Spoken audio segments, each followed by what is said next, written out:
ሰላም ጤና ይስጥልን ውድ የቻናላችን ተከታታዮች የፕሮግራማችን ቤተሰቦች፣ ይህ አብዲራዋ ቲዩብ ነው። ፕሮግራማችንን ላይክ በማድረግ እንዲጀምሩ። ላይክ ስታደርጉ የዚህም ፕሮግራም ተደማጭነት ተደራሽነት ከፍ ስለሚያደርግ ላይካችሁ ይጠቅመናል። ላይክ ያደረጋችሁ ፕሮግራማችንን እንድታደምጡ፣ አዲስ የሆናችሁ ቻናላችንን ዛሬ ማድመጥ የጀመራችሁ ይህንን ቻናል ዛሬ ለከፈታችሁ ሰብስክራይብ በማድረግ ቤተሰብ እንድትሆኑ በአክብሮት እየጋበዝን ይህንን ፕሮግራም ከሀገር ውጭ የምታደምጡ የቻናላችን ተከታታዮች በሱፐር ታንክስ፣ ሱፐር ስቲከር፣ ሱፐር ቻት ድጋፍ እንድታደርጉ በአክብሮት እየጋበዝን የሁለተኛ ክፍል የዕለተ ቅዳሜ ፕሮግራማችን እንግዲህ ትኩረት የሚያደርገው በቴምብሌናችን ላይ እንደተረዳችሁት ከሆነ ትናንት በስፋት ሲነገር የነበረው በተለይ ከታመኑ ዘጋቢዎች በወጡ መረጃዎች መሰረት እንግዲህ ጉዳዮች ሁሉ እየሰፉ እቅዶች ቀደም ብለው ይፋ መሆን የሚጀምሩበት ወቅት መሆኑን ተከትሎ የቀጣይ ሳመር ግንባታውን የበለጠ አጠናክሮ እንግዲህ ከአለፈው ሳመር አሁን ደግሞ በሌሎች ዲፓርትመንቶች ጥገናዊ ለውጡን አጠናክሮ ለመቀጠል ከወዲሁ በጀት አጽድቆ የፒኤስአርን ጫና ተረድቶ ዩኤፋ ቻምፒየንስ ሊግን ተሳትፎ ታሳቢ ያደረገ እቅድ ከወዲሁ ይፋ የሆነ መምጣቱን በስፋት ትናንትና በሊቨርፑል ዙሪያ በሚወጡ መረጃዎች እንግዲህ ሰፋ ባለመልኩ እየተገለጸ ነው የሚገኘው እና አብዛኛው የሊቨርፑል ደጋፊዎች ትናንትና ሲሰሙት የነበረው መረጃ ወይም ሲመለከቱት ሲያዩት የነበረ መረጃዎች በአጠቃላይ ማለት ይቻላል ምናልባት በቀጣይ ሳመር ክለቡ ለማከናወን ያቀዳቸው ያሰባቸው 100% እነዚህን ጉዳዮች ለመፈጸም አግሬሲቭ ሆኖ ካምና በተሻለ መልኩ ዝውውሩ ላይ ለመግባት እንግዲህ ቅድመ ሁኔታዎችን አጠናቀው ግራውንድ ወርኮች እንግዲህ መሰራት መጀመራቸው እንግዲህ ኦፊሻሊ እየተረጋገጠ መምጣቱ ነው። ጊዜው ገና ነው። ገና የሊግ ውድድሮች አልተጠናቀቁም። የተወሰኑ ሳምንታት ይቀራሉ።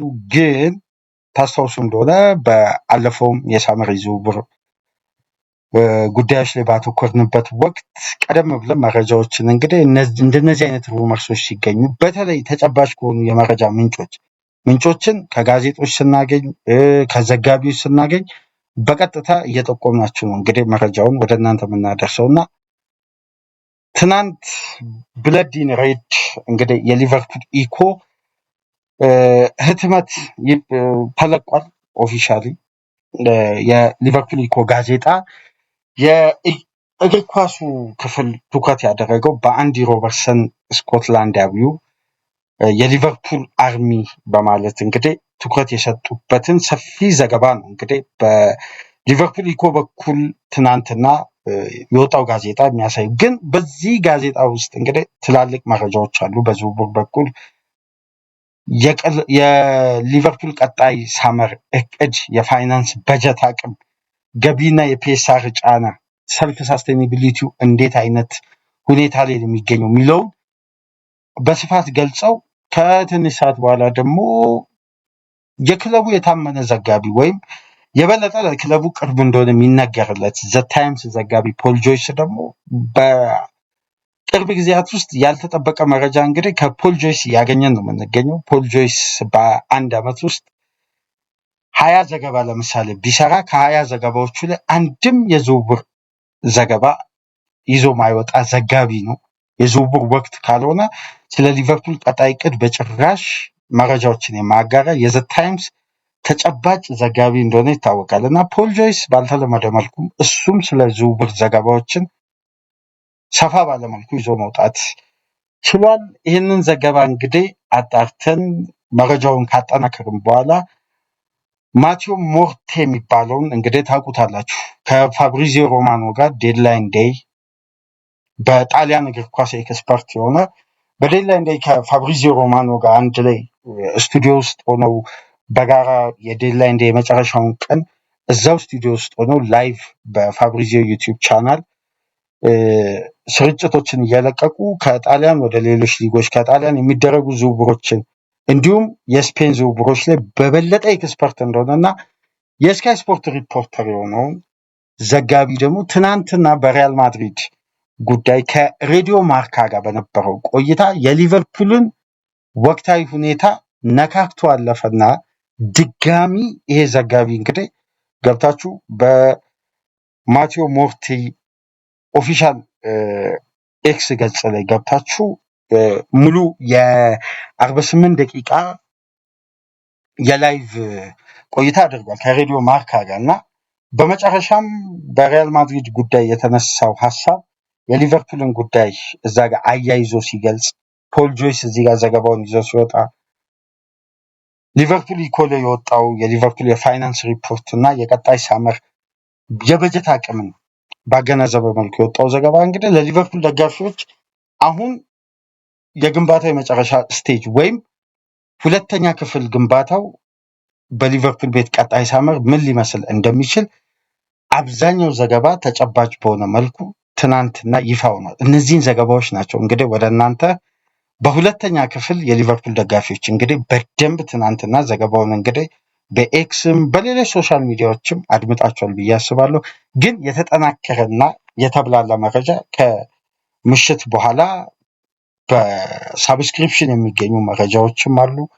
የወቅታዊ ሁኔታው ምን ይመስላል? የክለቡ እቅድስ በእንዲህ አይነት መልኩ ቀጣይ ሳመርን ለማሳለፍ ስትራቴጂክ ተነድፎ እንግዲህ በአስተማማኝ ሁኔታ በድጋሚ ግራውንድ ወርኮች ተጀምረዋል። ከበስተጀርባ የሚሰሩ ግራውንድ ወርኮች እና እነዚህ ጉዳዮች አሁን ላይ ተጨባጭ እንዲሆኑ ወይም መረጃው ትክክል ነው አይደለም በሚል ሁኔታ ለማጣራት እንደሞከርነው ከሆነ የዘጋቢዎች አይነት ከነዚህ የተሻለ ዘገባ ይዞ ሊወጣ የሚችለው ዘጋቢ ወይም በአስተማማኝ ሁኔታ መረጃ ሊያደርስ በዝውውር በኩል የሚችለው ዴቪድ ኦርኒስተን ነው።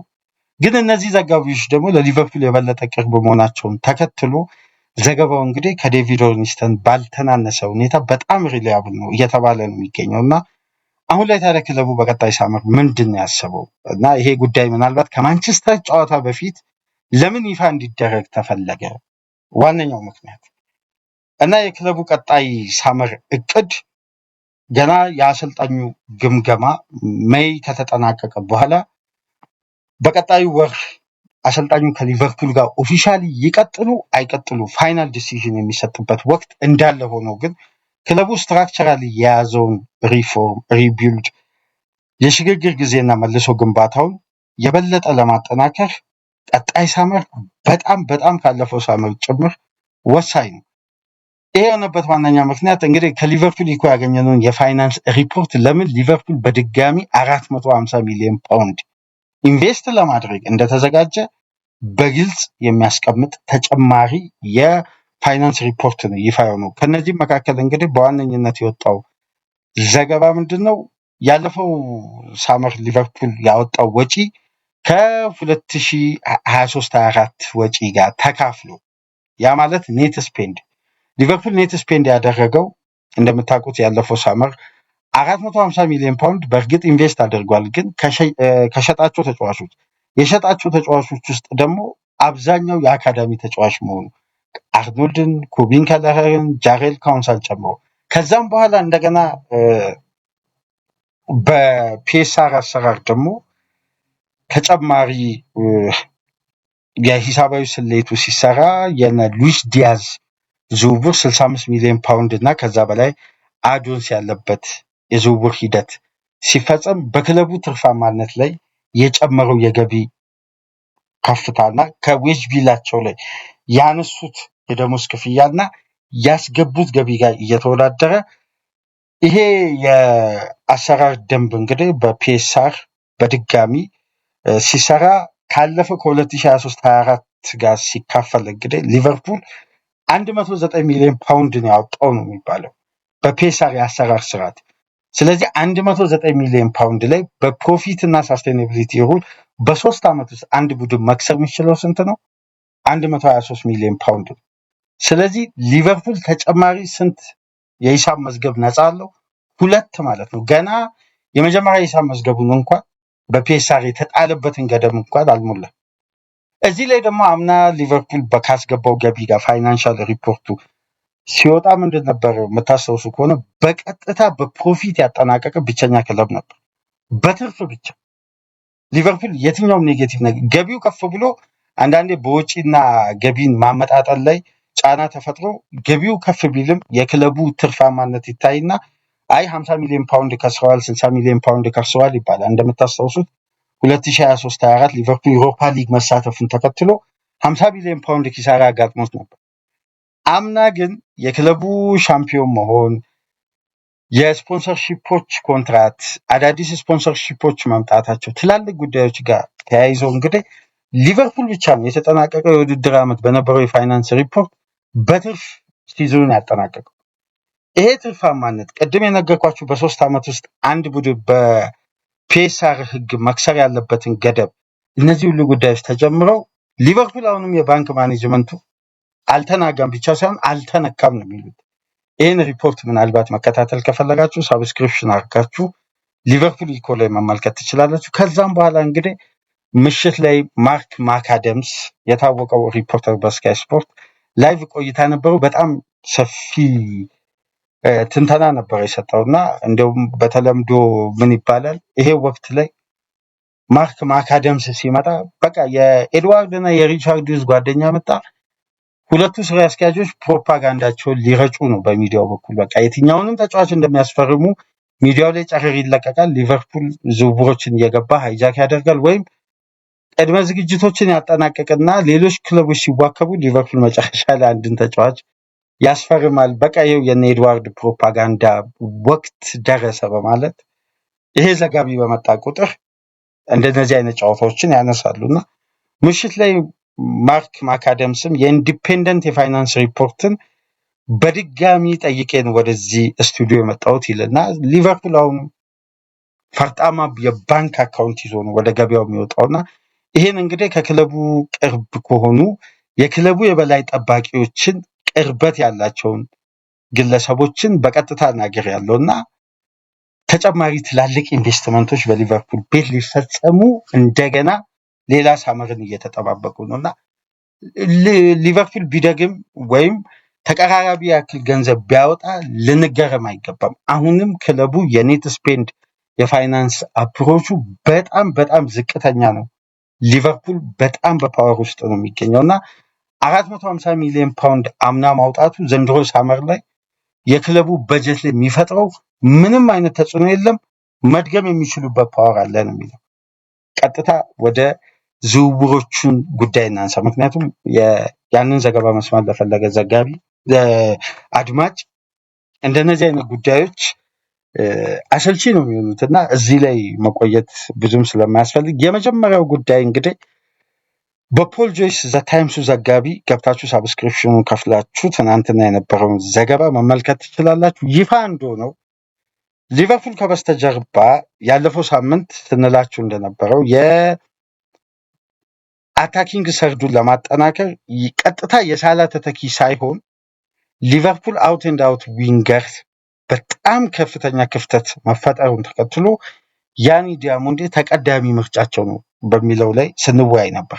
አሁን ግን እንደ ፖል ጆይስ ዘገባ እንደ ማቴዎ ሞርቲም ዘገባ ፋብሪዚዮ ሪፖስት ባደረገውም የትዊተር ገጹ ላይ ሁሉም ዘገባዎች ላይ ያገኘነው ምንድነው ከያኒ ዲያሞንዴ ጋር ቀጥተኛ ኦፊሻል ድርድር በሁለቱም ወገኖች በኩል መደረግ ተጀምሯል። ይሄ ማለት ከአርቢ ሌይፕዚግ ጋር ከተጫዋቹ ተወካይም ጋር ሊቨርፑል በእቅዱ ላይ እንዳሰፈረው ከሆነና አሁን ለመጨረሻ ጊዜ ሊቨርፑል አርቢ ሌይፕዚግ የድርድር ቅድመ ሁኔታ አድርጎ ካቀረባቸው ነጥቦች መካከል በ2024/25 ሌይፕዚግ ለሊቨርፑል ያቀረበውን የ31 ሚሊዮን ፓውንድ የአርቪ ኤሊየትን የዝውውር ሂደትን በማካተት ያኒ ዲያሞንዴን ለማስፈረም ሉዊስ ስቲልም በዴይሊ ሜል ኩዌስችን ኤንድ አንሰሩ ላይ ትናንት ምሽት ማብራራት ችሏል እና ለአርቢ ሌይፕዚግ ያኒ ዲያሞንዴን ለማስፈረም ከአርቢ ሌይፕዚግ እንግዲህ ሊቨርፑል በጣም በጣም በጣም ገፍቶ መሄዱ ፖል ጆይስ፣ ማቴዎ ሞርቲ እና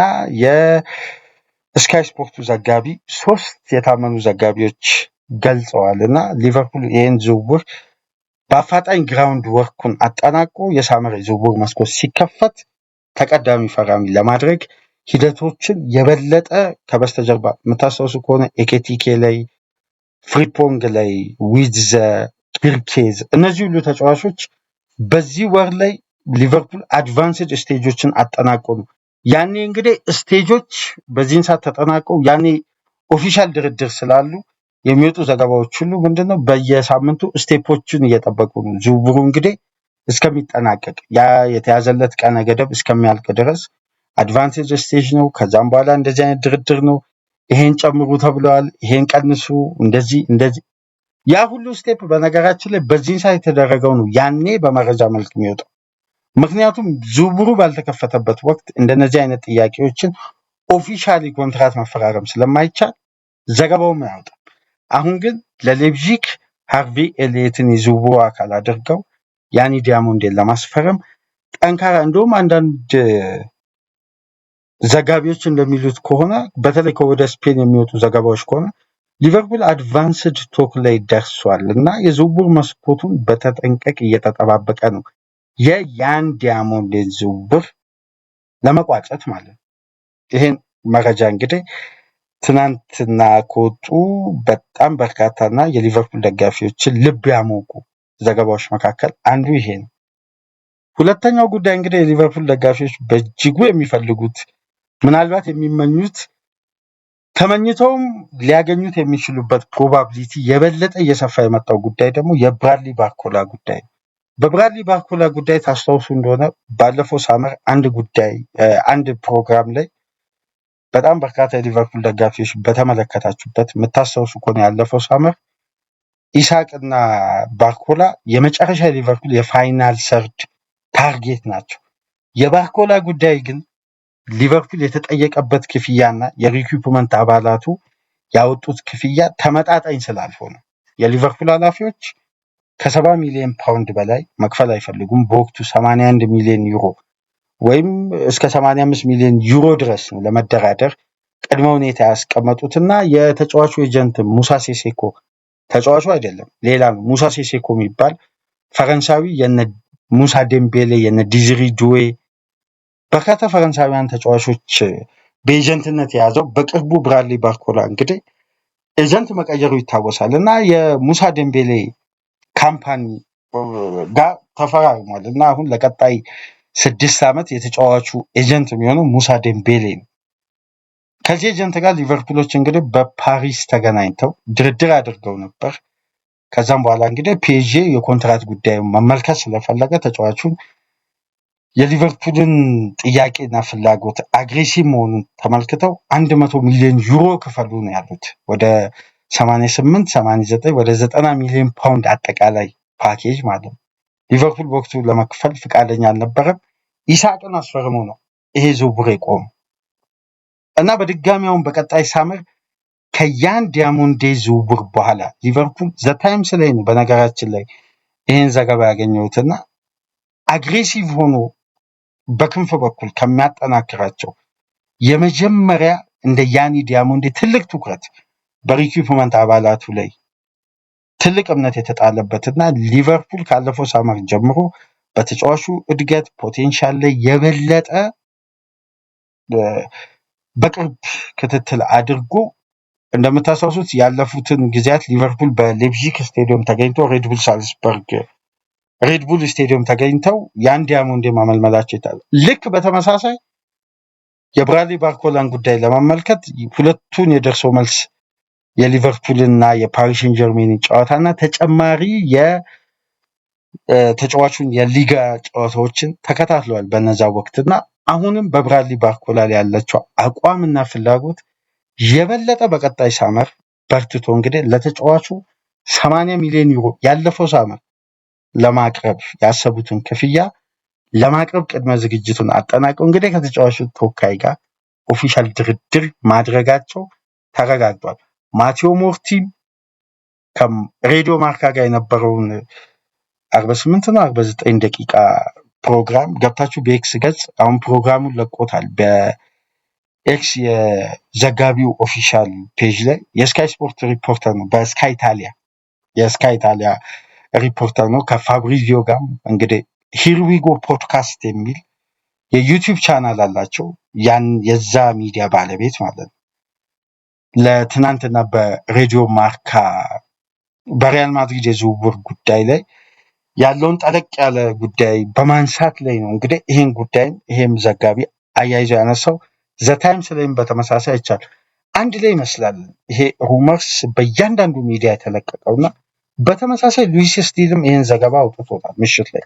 ሊቨርፑል አሁን ላይ ዘፋይናል ሾርት ሊስት የያዘው በቀጥታ ወደ ምርጥ 11 ለማምጣትም ኢፌክቲቭ የሆነ የዊንግ እደሳት ለማድረግ በቀጥታ የዲያስ ተተኪ የረጅም ጊዜ የሳላን ተተኪ ማለት እንደ ቡድን ተተኪ ለማድረግ እኔ አሁንም የመሐመድ ሳላህ ቀጥተኛ ተተኪ ተደርጎ የሚገዛ ተጫዋች ይኖራል ብዬ አላስብም በሊቨርፑል ቤት። ምክንያቱም በቀጥታ ተተኪ አምጥተው ተጫዋቹ በሳላ ደረጃ ፐርፎርም እንዲያደርግ ስለማይጠበቅ ይሄ ቡድን ግንባታ ገና ሂደት ስላለው በቀጥታ የሳላ ተተኪ አውት ኤንድ አውት ተብሎ የሳላ ተተኪ ተደርጎ የሚመጣ ተጫዋች የለም። ግን እንደ ቡድን አታኪንግ ሰርዱን ጥራቱን ለመጠበቅ ባላንሱንም ሁለት ዊንገርስ የበለጠ ደግሞ ዴብዙ የሚያሳድጉ ከሆነ ተጨማሪ ከሳላ ውጪ እነ ፍሬድሪኮ ኬዛን መልቀቅን ኮንሲደር ካደረጉ ከያኒ ዲያሞንዴ እና ከብራድሊ ባርኮላ ውጪ እነ ፍራንሲስኮ ኮንሲሳው ላይም በድጋሚ ተጨማሪ ኢንቨስትመንት ሊያደርጉ ይችላል። ይሄ ማለት ከዌጅ ቢሉ ላይ የሚነሳ ጠንከር ያለ ክፍያ ካለ ማለት ነው የሚነሳ። አሁን ሊቨርፑል የደሞዝ ክፍያ ጭማሮና የኮንትራት እደሳ የአዳዲስ ተጫዋቾች ደሞዝ በጣም የሊቨርፑልን ፔሮል ከፍ አድርጎት በሊጉ አንደኛ ደረጃ ላይ ተቀምጧል። ከሲቲ ጋር እኩል የደሞዝ ክፍያ ነው። በነገራችን ላይ ያለፈው ጊዜ እስከ ፈረንጆች 2025 ማብቂያ ድረስ የደሞዝ ክፍያ ላይ ሊቨርፑል በጣም ከፍተኛ የደሞዝ ጭማሮ ግን ከደሞዝ ጭማሮ በበለጠ ዌጅ ቢሉ ላይ ጫና የፈጠረው የተጫዋቾች በፕሪሚየር ሊጉ ታሪክ ታይቶ የማይታወቅ ዋንጫ ስላሸነፉ ከፍተኛ ቦነስ መክፈላቸው እና አሁን ከዌጅ ቢል ላይ የሚነሱ ይሄ ትላልቅ ኮንትራት ትላልቅ ደሞዞችን የያዙ ተጫዋቾች አሁን ለምሳሌ የሳላ መነሳት ለሊቨርፑል የሁለት የሶስት ተጫዋች በደሞዝ ስኬል ላይ መጨመር ይሄ ሰልፍ ሳስቴናቢሊቲ ሩል መካከል አንዱ ይሄ ነው። ባላንስ ማድረግ ዌጅ ቢልም ማለት ነው። የሳላ ደሞዝ መነሳት ለሁለት ለሶስት ተጫዋቾች ፊርማና ደሞዝ ክፍተት ይሰጣል ተብሎ ስትራቴጂካሊ ስለሚሰራ ማለት ነው በፋይናንስ ሰራተኞች በኩል እና ይህንንም ጫና ከግምት ውስጥ በማስገባት ተጨማሪ ሶስተኛ ዊንገር ኮንሲሳው ላይ ሊያተኩሩ ይችላል። ግን አሁን የሊቨርፑል የመጨረሻ ሾርት ሊስት የተያዙት እንግዲህ አሁንም ሊቨርፑል ከበስተጀርባ ግራውንድ ወርክ እየሰራባቸው የሚገኘው ተጫዋች ብራድሊ ባርኮላ እና ያን ዲያሞንዴን ይሄ 100% የተረጋገጠ መረጃ ነው። ዝውውሮቹ ይጠናቀቁ አይጠናቀቁ ሳመር ላይ ነው የምንመለከተው። ግን እነዚህ ጉዳዮች ከበስተጀርባ በጣም በጣም በጣም በከፍተኛ ይሄ ምንድን ነው የሚባለው በጣም ኢንቴንሲፋይ እያደረጉት ነው የሚሉት ከበስተጀርባ በጣም እያፈጠኑት ነው። በተለይ ከ4 ቀን ነው 5 ቀን በፊት አንድ የቶኩ ስፖርት የምሽት ፕሮግራም ይሄ በተለይ ጨዋታ ከተጠናቀቀ በኋላ ምሽት 5 ሰዓት 6 ሰዓት በኋላ ይሄ የፋንቤዝ ሪያክሽን አለ አይደል? ጂሚ ኦሃራ ምናምን የሚመሩት ይሄ በርካታ የእንግሊዝ አሰልጣኞች በተለይ ሚካኤል አርቴታ ላይ በጣም በጣም በጣም በጣም አሳፋሪ የሆነ ትችት የሚሰጡበት ወይም ትችት ከምንል ማላገጥ እንበል።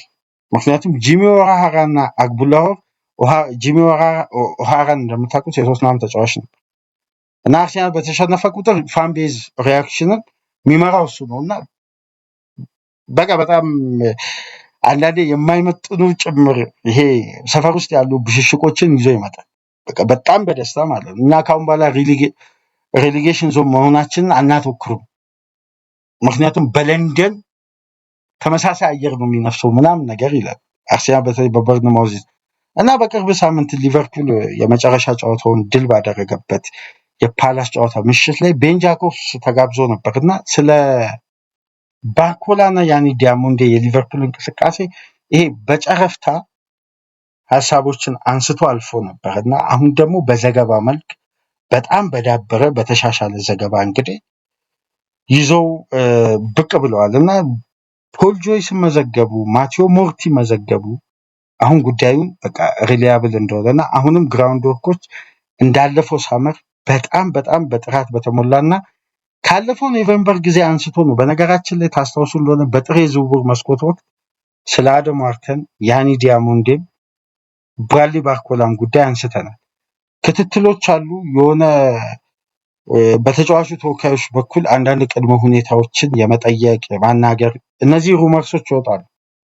አሁን ግን ወደ እውነታው ለመቀየር ልክ ለወራት ለአመታት ተከታትሎ ተጫዋቾችን በሚያስፈርሙበት ሂደት አሁን ቅድመ ዝግጅቱን በተጠናከረ ሁኔታ ቀጥሏል። እንደውም የበለጠ የምሽቱ የማርክ ማካደምስን የስካይ ስፖርት ሙሉ ረጅሙን ደቂቃ ብትከታተሉ ብትመለከቱ ዩቲዩብ ላይ የበለጠ ይሄ ዘጋቢ እንግዲህ ፕሮፓጋንዳ ኤድዋርድና ሂውዝ በጓደኛቸው አማካኝነት ጀመሩ ይባላል። ይሄ ዘጋቢ ስካይ ስፖርት ላይ መጥቶ በሊቨርፑል በኩል ያለኝ የተጠናከረና የኔ ዘገባ አለ ይላል። ኤክስክሉሲቭ ኒውስ አለኝ። ይህን ዘገባ የሊቨርፑል ደጋፊዎች በደንብ አድምጡት ብሎ ነው የሚጀምረውና ፋይናንሻሊ አብራራና የክለቡ አፕሮችን በጣም ይገልጻል። ስለዚህ አሁንም ሊቨርፑል የፋይናንስ ምንም አይነት ጫና የለበትም። የበለጠ እስከ ቀጣይ ሳመር ድረስ በዚህ ስኬል ማውጣት ይችላል። እንግዲህ ከዛም በኋላ ያለውን ጊዜ ነው ለማመጣጠን የሚጥረው። እዚህ ጋር ከግምት ውስጥ ማስገባት ያላችሁ የጀረሚ ጃኩዌትም የዝውውር ሂሳብ በጀት የሚጠቃለለው በዚህኛው ሳመር በሚመጣው ሳመር የበጀት እንትን ውስጥ የሚካተተው እንጂ ባለፈው አመት በጀት ውስጥ አይደለም እየያዘው።